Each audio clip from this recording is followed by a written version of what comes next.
Loan लिया और loan लेने वाले व्यक्ति की अगर डेथ होती है, ऐसी स्थिति में वो लोन का जो पेमेंट है, रीपेमेंट है, वो कैसे किया जाएगा, ज़रा समझते हैं।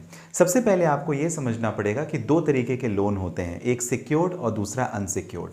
सिक्योर्ड लोन की स्थिति में जहाँ पर आप होम लोन लेते हैं या आपने कोई बाइक परचेस की या आप कोई कार परचेस करते हैं, ऐसी स्थिति में आपकी जो प्रॉपर्टी है वो मॉर्टगेज रहती है, वो एसेट जो है वो मॉर्टगेज रहता है। गोल्ड लोन की स्थिति में भी मॉर्टगेज रहता है।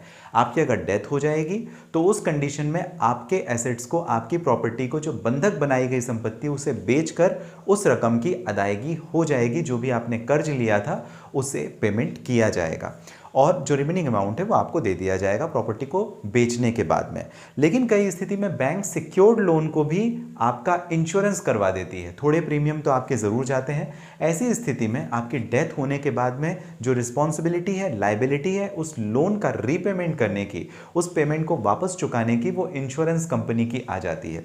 अब ज़रा अनसिक्योर्ड लोन को समझते हैं, जहाँ पर आपके क्रेडिट कार्ड्स आ जाते हैं, रेट ऑफ इंटरेस्ट जाता है, आपका business loan rate of interest जाता है, इनफैक्ट एजुकेशन लोन, और साथ ही साथ अगर आपने कोई भी पर्सनल लोन लिया।